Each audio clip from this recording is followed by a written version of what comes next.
All right, so again, we'll go over 5 and we'll go over 6, and it's really not that many pages. It's around 15, 20 pages, somewhere in there. All right, so lesson 5, handling incoming data. As they say in the last lesson, you were shown how to make a web server. It was pretty piddly, really, as far as what we did. Okay, but that was the first time we created something really with Node.js. Notice what it says there. Every time a user visits a URL, a request is made. So every time you hit that server, anything that you console log will actually be shown in Node. Okay. And each request must be processed by the code you write. In other words, it'll only do what you tell it to do. All right. In this lesson, as they mentioned, you'll learn how to gather and process some of the information in these requests. We also build routes. That's the big thing. You know, and again, I've given this kind of example before. It's nothing earth-shattering, but it's if we were leaving here right now and going to St. Louis, to the St. Louis campus, at a minimum, we could, you know, I could take 70, you could take 64. You know what I'm saying? Those are different routes, but we're all, you know, we're all hopefully getting to the same destination. All right, but these routes that we're using, as it says, we're going to code. That'll have the logic in there to match requests with the appropriate responses. So in other words, think about it like a quote real website unquote. So let's think about your portfolio, and let's assume for a second you've got 3 pages on it. Got a home page, you've got an about page, and you've got a contact page. Make sense? That just says that if somebody enters the URL and puts /contact, they go to the contact page. That's all. All right. So as it says, the lesson covers collecting and processing request data, submitting a post request with a curl command, and building web applications with basic routes. One thing I would tell you is you don't have to do it right now, but as we get started, if you still have that stock ticker thing open from yesterday, it's fine, but close it. Rename that folder. Just call it play, call it test. Don't have it stock ticker, because we're going to make a stock ticker next week. All right, and I just don't want you to get confused. So, all right, so it says here, consider this as you build web pages for this recipe application. Again, the recipe application, Confetti Cuisine, that's what you are going to be doing in the capstone project for all the units from now on. You realize a basic web server you built only knows how to respond with a single line of HTML. Remember, we've got that one line, that H1 tag that we put in there, and that's it. What if you want to show a complete home page and different content for a contact page? Every web application uses routes alongside its web server to ensure that users get where they want to go. All right. With Node, as it says, you can define these in as few steps as any conditional block. Now, one thing about this, again, if you remember, we're going to learn kind of long division before we do short division, and they're going to do that in here and in our index.js, or I guess we call it main.js file. We're going to have a big if statement with a bunch of stuff in it. That's not the best way to write this. They are showing you a way of writing it, and then they're going to keep refining this and refining this. Okay, eventually, in fact, maybe already in the next chapter, I don't remember if it's the next chapter or the one after that, we're going to end up pulling that out, and we're going to give that its own file. All right, in fact, I think it is the next chapter, and you're going to start putting a lot of stuff in its own files. When you start working in a language like Node, in many ways, it's like working in a language like Java in that, and I've given this kind of analogy before. If you've got 500 lines, you're going to have 50 functions or modules, 10 lines each. You're not going to have 10 modules, 50 lines each. By and large, your stuff is going to be fairly small. But since we're putting everything in the same file now, it's going to be fairly big. All right. Okay, next page. Reworking your server code. It says to start this lesson, rearrange the code to get it. We will rearrange it to get a better idea of how the server is behaving. Create a new project. We don't have to create a new project. We can still work with the one that we had up there. That's fine. Again, if you want to create a new project, you can, but you don't have to. In fact, do I have mine still here? There it is. And I'm just going to call mine, changed mine to node test. Doesn't matter because you're not turning this in anyway. All now. Come on. Okay, I just opened up my main with VS Code. All right, good. So, as it says, from now on in that note there, every time you create a new project, you really should be doing an NPM init. All right. That is going to be mandatory for the capstone that you're working on. But the capstone, you're not going to do an NPM init every time because you're working on the same project all the time. So you're really only going to have to do your NPM init at the beginning, of this first capstone, and I don't think you have to do it anymore after that, to my knowledge, unless they ask you to copy the project to someplace else, and I don't believe they do.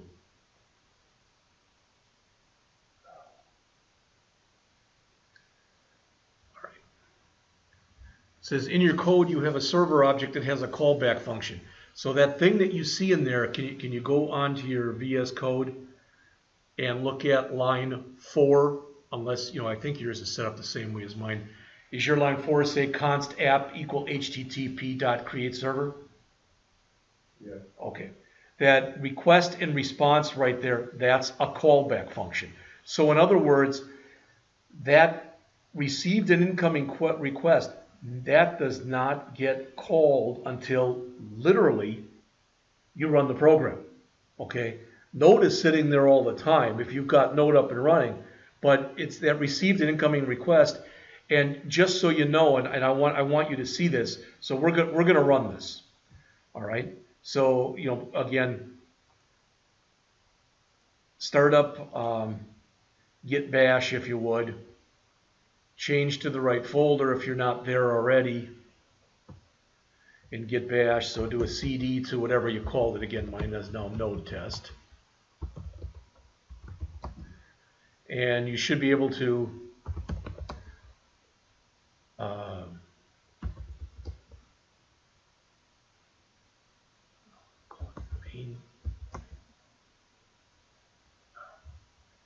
so you should be able to come in there then and just say node main or node main.js. All right. Now you have the server is started and is listing on port 3000, correct? Mm-hmm. Okay. Just minimize that. Like we did yesterday, there's a reason I'm having you do this. I want you to see something. Bring up an empty browser window. In there, type in http://localhost:3000 and hit enter. You got your hello universe, right?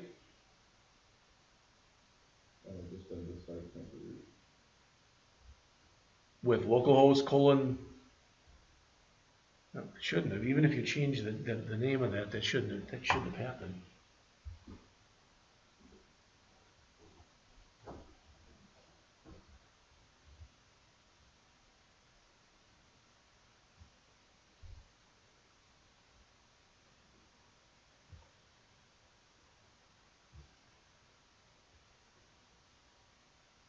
You put the http:// first. Mm-hmm.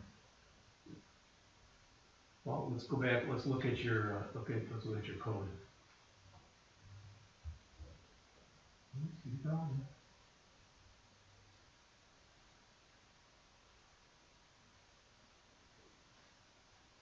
Looking for something that looks like it'll keep it from working. See, you are getting your message here though, right? If you haven't done so, just I'll tell you what. Save this. Do a file save. It worked yesterday, correct? Mm-hmm. Okay. Click your X up there at exit. Okay, click that X too. Right mouse click on your folder again. And bring up your main.js in code, yeah.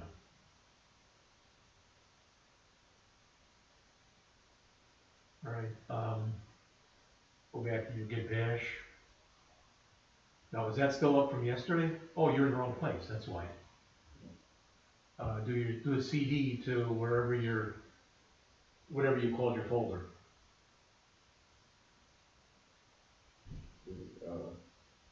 Is it case sensitive or no? So, did you change the name from stock ticker? Mhm. Okay, then hit enter. See, it's not case sensitive. Now try node space main. All right, now go back and now put in your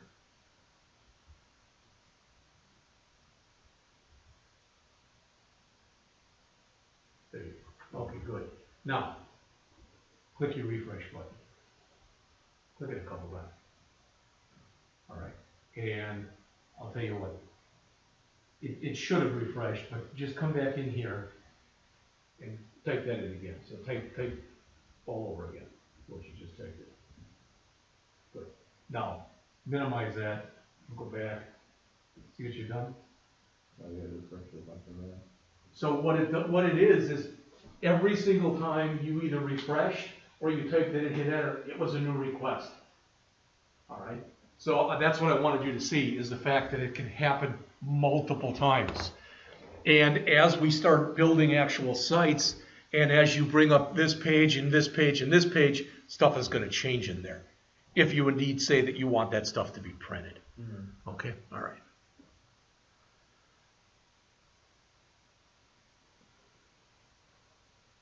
But the point is, looking back, so bring up your code in Visual Code or Visual Studio Code. That line 4 is that's a callback function in there.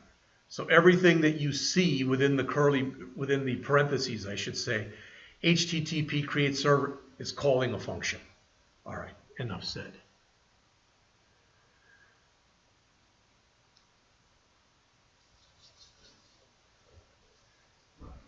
Again, look under that second note. In other words, upon receiving a request, the server passes a request and a response object to a function where you can run your code. Now, they show you another way you can do this, if you'd rather, on the bottom of page 50. I don't see what that's buying us that we don't already have. Now, let's just talk about what's different in it, though. Notice they say app equals http.createServer before we said server equals. That's no big thing. But they've got app.on. And as it says, it's going to be a listing for a request the same way that we had it before. So the bottom line is, unless they've got a little bit different messages or whatever here, you're going to get the same thing. And as I mentioned to you earlier, there's always a bunch of different ways of running the same thing. All right, and they're just showing you one of them here. I'm not saying that the way they're showing you is better or worse than the other way. All right, I mean, if you want to type that in later, feel free. All right. Notice the note on the top of page 51. We talked about this yesterday. You may need to reinstall the http-status-codes package if you make a new project. And remember, when they say by running this command, they spelled running wrong. They've got npm I. You can also use the word install right there. All right, instead of I mean, most people use I because it's a lot less typing. Then the name of the module. Minus save is the same thing as saying minus save. Also, please notice in here, they've got minus save minus dev. We didn't talk about that before. The minus dev means it's a development dependency, which means it's only going to be available in development mode. So that won't be necessarily passed in production type of mode. Okay, all right. Okay, it's great to have some content on the screen, but you want to modify the content based on the type of request you get. If the user is visiting a contact page or submitting a form they filled out, for example, you want to see different content on the screen. That makes sense. The first step is determining which method and URL were in the headers. Now the headers, we're going to be using a package fairly soon that it's an extension that you can add into Chrome, and it's called Postman. And it's kind of cool, and I've actually found a free course on it. And when the time comes, I'll show you where that course is. In fact, maybe we'll just look at them together. Mr. Corrigan did tell me it, and if you think it would help, I can do it. But I mean, if you're okay looking at the book while I'm looking at the book, that's fine. But he said he does have a small projector. I can bring it in here and put it on the wall if you'd rather have that. I don't know if there's really much of a difference, to be honest with you. So, all right. So, section 5.2, middle of page 51. Routing is the way that your application determines how to respond to the client. Notice some routes are designed by matching the URL and the request object. That's what we're going to use now. Now, each request object has a URL property, and that's really not, that URL property is part of what's in the request method, and you can see it right there. The request method itself has got a lot of stuff that you can have, or that you can use in a program. So as it says, you can view which URL the client requested with request.url. It says test this property and the two others by logging them to your console. All right, I mean, you can do that if you want to. Go ahead. It says add the code in the next listing to the app on request. No, you don't have to do that. But so we can, let's see what happens when we do this. So I'm going to go over to Visual Studio Code. And in Visual Studio Code here, let's see, I'm just going to manually type these things into Notepad and put them into the program. So console.log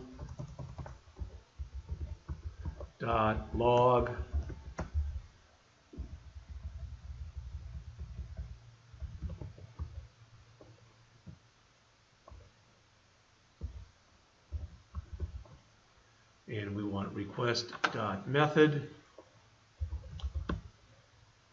request.url, and request.headers. Okay.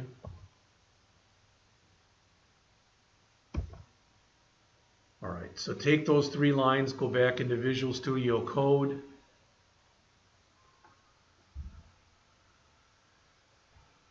And let's see. Put them right under the console log you've got that says received an incoming request. So right underneath that, put console.log req.method, console.log req.url, and console.log req.headers. Okay. Now, one thing for that to take effect, and there's a shortcut for this you're going to learn real soon. But if you still have Node running, and you probably do, I do. Okay, go back to Git where you've got it running. Do a Control-C. That'll end the run. We've made changes that are going to affect the server. Okay, so we've got to stop the server so the new changes can take effect. I don't know if that makes sense or not, but it will. If it doesn't, it'll make sense, as we go on. So you've got those three console logs. Let's do a file save. Let's go back again into our Git and do our node main. Again, we've got the server is started and is listing on port 3000 just like we had before. All right.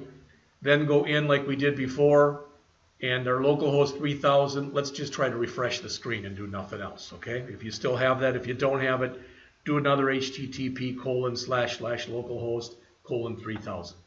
Then jump back again into your Git. All right. And it's got a bunch of stuff in it. It shows you the host, localhost 3000, the connection, and there's a bunch of stuff in there. Do you see a bunch of stuff in green? Mm-hmm. Those are HTTP headers. Some of that is information as we get going that you will send, and some of that is information that the system basically generates for you. In this case, it's virtually everything that's in here is stuff that's being generated for you. All right. Also, you may notice, you may not, I don't know, but let's see. I've got the hello universe received an incoming request, and then mine says get, and underneath it says /favicon.ico. You might have one of those. All right. You might have to arrow down or scroll down a little bit to see it. Oh, yeah. Okay. What it does is it's naturally, you know what a favicon is. Remember that from last year? Mm-hmm. That's what it's doing. It's actually going in there and looking for a favicon. Whether it finds one or not, it's making a request for that, for lack of better words. All right. And it's got there, if you look a little further, it's got referrer, and it's got http://localhost. 3000. This is kind of hard to read the way that it is. So let's do this. Let's go back. Let's do a Control-C to stop the server. Let's type in clear. So we're starting with a clear slate. And before we run it again, let's go back into Visual Studio Code. All right. And where you've got the first console log, put in there the words request method inside of double quotes, colon, plus req.method. Then underneath that, put in request URL, colon, plus, you understand what I'm saying? So we're going to put little headings in front of each one of these. So it just make it a little easier to see what's what. Request headers plus. Okay. Save it, go back, run your node main again. Again, go back in. This time I'm going to completely type it in again. So I'm going to type in http://localhost:3000 and hit enter. I get my hello universe. I go jump back into Git and notice what it has in there. Now I can see what my request method is. I can see my request URL, etc. Do you see that stuff on yours? Oh, no, I actually got lost the part where you said. Okay, no, that's not a problem. Do this. Go back into Visual Studio Code. Okay. Did you put in a line, 3 lines? Mine are 6, 7, and 8. Console.log req. Okay. So after the first one, console.log, after the parentheses, put in double quotes, request space method colon space double quote, and then a plus sign between that and the req.method. Request method. Yeah. So the words request method in double quotes with a blank space after that. You can put a colon in there too if you want to. Then underneath that, do the same thing, but instead of request method, have it say request URL, and then do it one more time and have it say request headers. Does that make sense? Mm-hmm. All right. After you do that, save it. Go back to Git. Do your node main again inside of Git. Go out to the browser and retype in http://localhost 3000. Hit enter, and then go back and look at it in Git.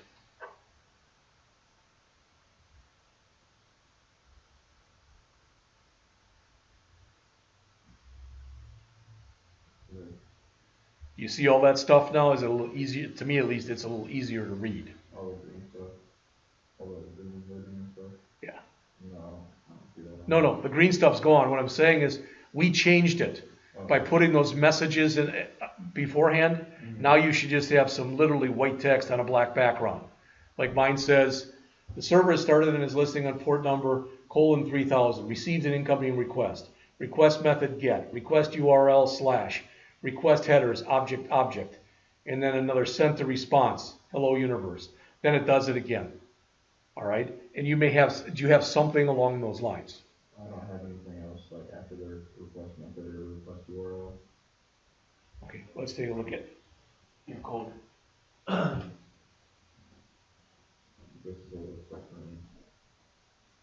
I'm not sure if I did it. Well, we'll find out.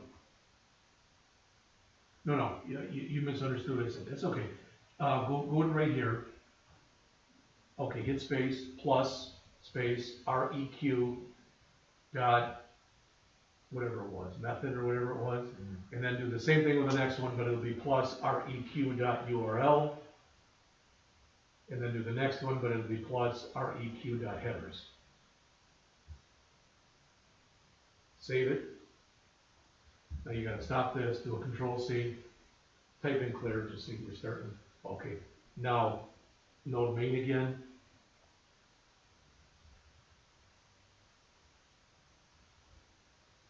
All right, go back to where you just were on there and type that in again. Okay, now go back. There you go. mean, there's nothing wrong with those headers, but that's just a lot of information, really, most of which you're not going to use anyway. So, all right.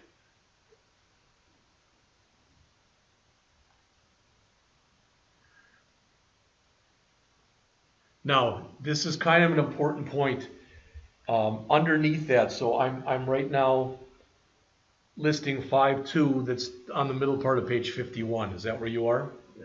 Okay. The paragraph right underneath that, it says, because some objects in the request have within them other nested objects, convert the objects to more readable strings by using json.stringify. We can do that, but if we do that, we're going to have to take the messages we just put in there out. All right. But what they're saying is when you use json.stringify, it pretties up your output a little bit. Remember how ugly that green stuff was? It tries to basically line things up a little bit better. Because that information that you were seeing back in the header, that was JSON. And JSON prints stuff out in its own JSON way. But to say json.stringify, basically what it does is it takes the JSON object and it parses it and it converts it to a string. All right. What we're going to do also as we get going in here is we'll go the other way. We'll want to go, instead of going from JSON to a string, we'll want to go from a string to JSON. So to go from JSON to a string, it's json.stringify. To go the other way, it's json.parse. So you're going to see that as we get going.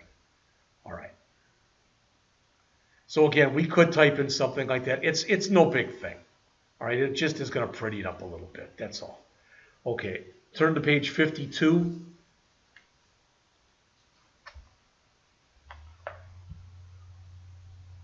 Second paragraph after listing 5.3, it starts with the types of requests. You see that? Okay, everything we've done thus far has been a GET request. So in other words, we've just been asking the user for information. We have not been providing anything. We've been asking. So as they mentioned right after that, if you're building an app with forms, this is going to change because you're going to have, instead of a GET, you're going to have a POST request. Okay?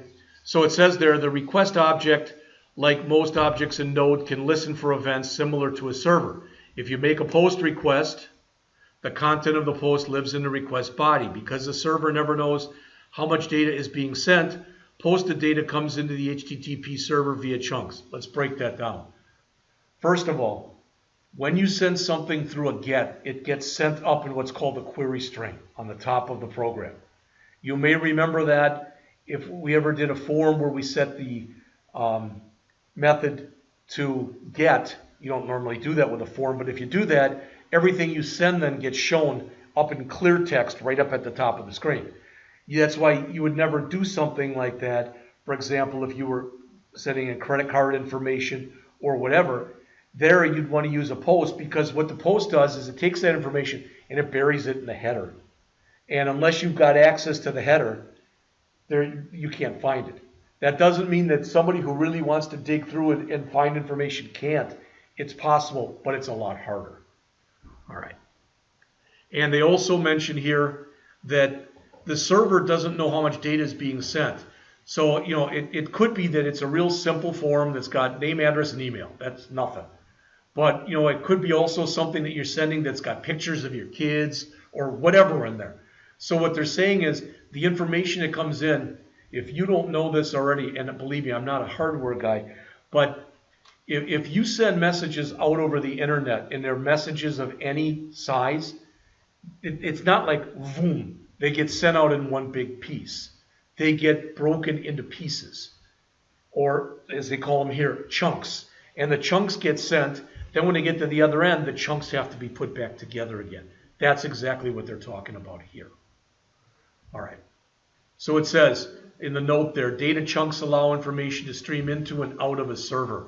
Rather than waiting for a large amount of information, Node allows you to work with parts of it as it comes in. And that's good. All right. Okay, to collect all the posted data, you need to listen for each piece received and arrange the data yourself. Luckily, the request listens for the data. You know, it basically does a lot of the information for you automatically. So they're asking us to add new event handlers in listing 5.4 to read incoming data. First, before we do that, let's look at the picture that's on page 53. All right. So as it says, the client posts something to the server. So you put something in your address bar or in a form and you click submit, whatever. Second, whatever information you're sending gets broken up into chunks. Third, the server receives each chunk in what's called a buffer object. A buffer is just a temporary holding place. All right, and then it has to go and take those chunks and put them together. That's what's happening in step 4. And once it's been put together, then the server can figure out what you're asking for, and if it's data or whatever, it sends it back again to the client in step 5. All right. So let's see.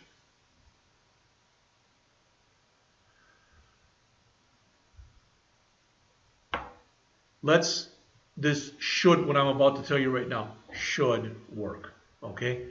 You see listing 5.4, you see all the code that's on there down towards the bottom of the page, and there's actually some more on the following page.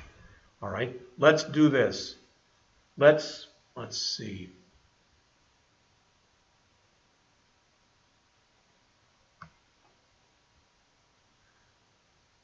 Maybe we should have gone back and rewritten what we had, but I want to see what we have right now. Go back to your code, and where you've got all the console logs that we just put in, those 3, just comment them out, just in case we want to use them later. So, remember it's JavaScript, so // at the beginning of the line. We'll comment those out. All right? So let's see.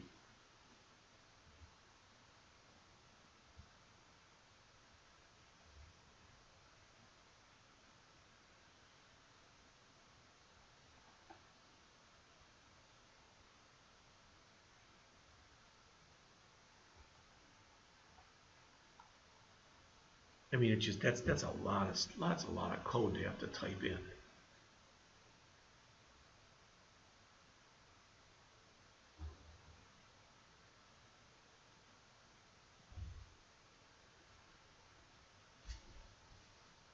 I don't know. Let's do this. I'll tell you what. Let's do this. Go back to page 50. All right. In your program that you have right now, the const port is the same, the HTTP require is the same, but now it's app.createServer. We had that too. We got the status. Okay, we've got all that stuff. Let's start with, let's take everything that's in your app.createServer. All right. Right now yours says const app equals http.createServer, correct? Okay. Take that line and convert that line right now. It's line 4 for me. Yours might be something else. Tell you what I'm going to do is I'm just going to comment. I'm going to comment that line out. And it's stretched over 2 lines, so I'm going to comment both those lines out. So right underneath const http status equal require http status dash codes. You see where I am? Yeah, but line 3 on your code. Do you have const http status equal require, etc.? All right. So now look at 5.1. Okay, so we've got lines 1, 2, and 3 in there. Okay. And let's start with line 4. Our new line 4 is going to just be const app equals http dot create server, but now it's going to be paren semicolon. You with me? All right. Now type in the rest of the stuff on that page. Okay, the app dot on all the way. Let's see. You don't need to put in the app.listen. We've got that stuff on the bottom of the page. You understand what I'm saying? Yeah. All right. So you may be able to use some of that code that you already have on the page, and you may not be. So.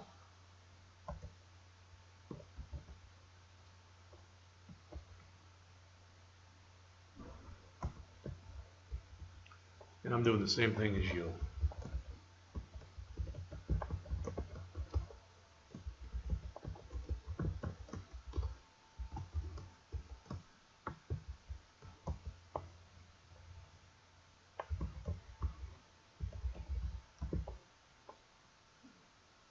Well, that res.write head, we've got that in there already. The content, see that? You have that down below, so you don't really have to type that in again.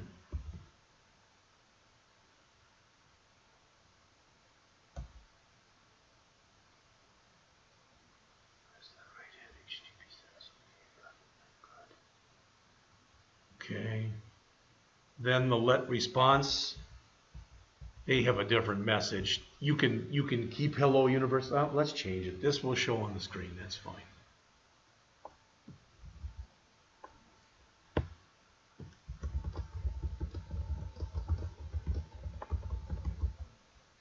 Okay, res.end.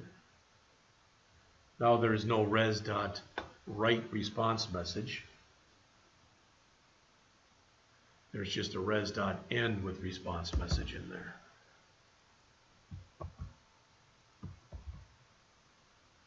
And we don't need to send a response.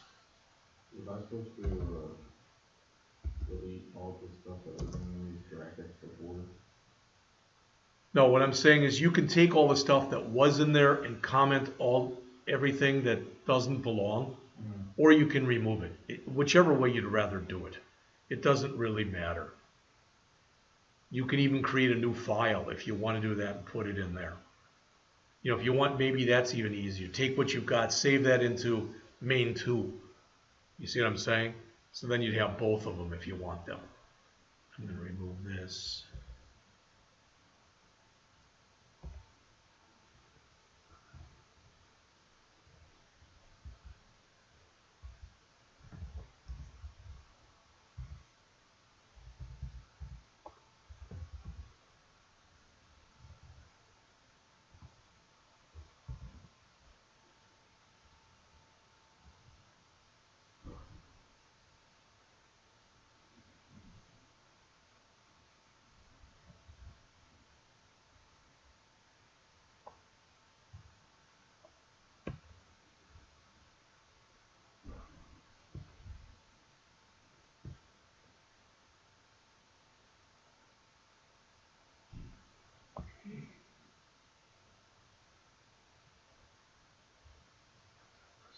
There, I mean, that didn't take very long.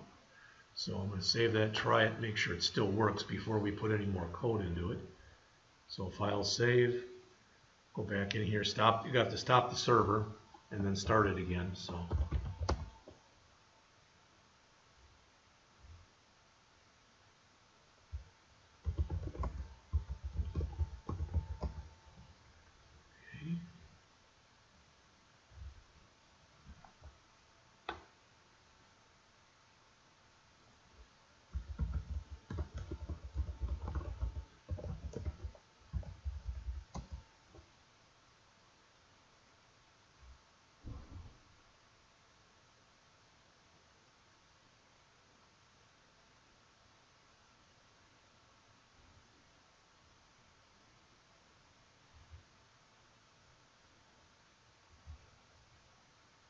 So if you run it and if it works, it's going to still on your Git page or your Git, it's going to say the server has started and is listing on port number 3000. That's all it's going to say. And if you go over to your browser window, it'll say this will show on the screen. Okay, I'll give you a second to get that done.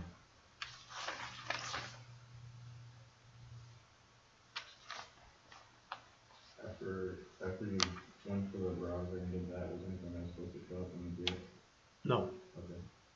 Yeah, I got that. Okay, and yours came up on the screen with this will show on the screen? Mm-hmm. All right, good. All right, then go back into your Git and stop the server with a Control-C. You can clear if you want to, that's up to you. And then go back into your Visual Studio code and where you've got your app on request, and mine's line 6, yours might be there, it might be whatever. Put in all the code so it looks like on the bottom of page 53 and the top of page 54. You understand what I'm saying? So you're going to modify the file. Yeah, there's a little bit you got to type. I understand that. I'm doing the same thing. So everything is under the F.1. yes, you've got the F.dot on right now, but starting with var body, you're going to type that stuff in. And please, just because it's a bad practice, everywhere he uses var, all right, make it the word let instead of var, okay?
Yours working? Oh, no, I haven't typed that. I was typing what was I supposed to do after? Did you type in all the stuff on the bottom of page 53 and the top of page 54? Mm-hmm. Okay, then go back onto where you've got Git, where you've got Node running. Mm-hmm. Stop the run with a Control C if it is running. Clear your screen. Do your Node space main space again. And see if you get the message or if you get an error message. I got the server. Okay, then go back again to your browser window. Again, type in http://localhost:3000, hit enter. It should show then, what is it, the data. This will show on the screen. I just said, site can't be reached again. Okay. Because I'm looking at mine here and it's giving me an error. I'm trying to figure out why.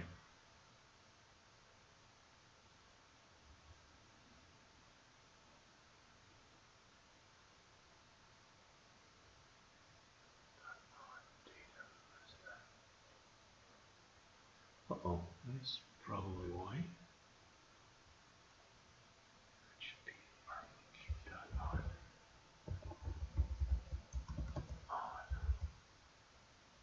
Should say end. Let's try that.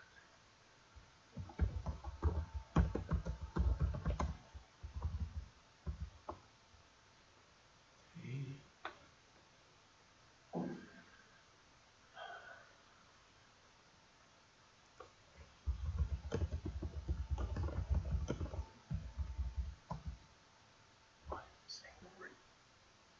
I'm getting the site can't be reached as well.